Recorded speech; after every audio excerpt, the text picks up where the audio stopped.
En effet, Zulma, qui a été fondée en 90, a été en quelque sorte refondée en 2005-2006. Le marqueur de cette refondation, c'est évidemment les maquettes de David Pearson qu'on connaît aujourd'hui, donc ces motifs archi-design avec le triangle blanc. Ça, c'est la marque de David Pearson, c'est la marque voilà, de la révolution, de la rénovation complète de Zulma.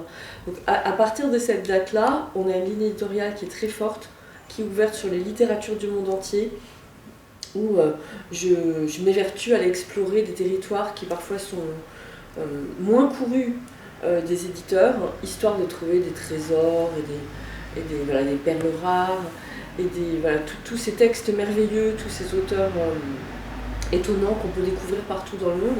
Avec cet automne, je publie un premier roman d'un jeune auteur britannique, mais c'est plutôt très rare chez Zulma. Je trouve que c'est important d'aller explorer le monde et de découvrir tous ces écrivains qui écrivent dans des langues qu'abusivement on traite de langues rares, alors qu'elles sont parlées par des millions de locuteurs très souvent, et elles sont rares parce qu'on a malheureusement un traducteur, voire zéro traducteur de cette langue. Donc si quelqu'un raconte une histoire, l'écrit, un écrivain, sa langue, c'est quelque chose d'essentiel, et je pense que c'est important d'aller découvrir tout plein de choses qui ne s'écrivent pas en anglais ou dans les langues les plus connues ici, depuis notre tout petit balcon. Et alors, pratiquement, pour découvrir ces textes, vous lisez vous-même en langue étrangère?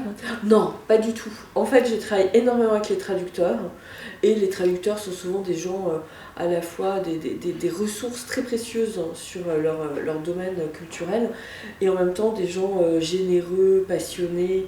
Donc, dès lors qu'on leur prête un peu attention, forcément on va trouver des trésors. Maintenant, il faut quand même aller trouver...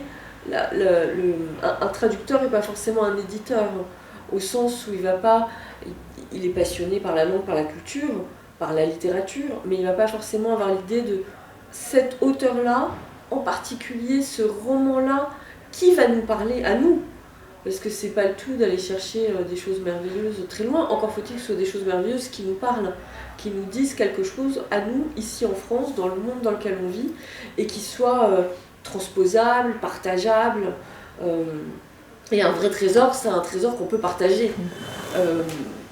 Parce que parfois, il y a des spécificités culturelles qui font que, bon, on a moins accès à un texte aussi fort soit-il, dans sa langue et dans son contexte d'origine. Là, c'est vrai que Haïti, on dirait que c'est une terre un peu magique, aux antipodes, mais aussi magique que l'Islande. Ça donne l'impression d'une terre d'écrivains, d'une terre de poésie, ouais, vraiment une terre où la poésie est reine. Et la poésie, je n'en publie pas, mais je suis bien persuadée que c'est dans la poésie qu'on trouve la source de toute littérature. Donc c'est la poésie qui va porter, qui va donner le souffle, qui va donner une voix.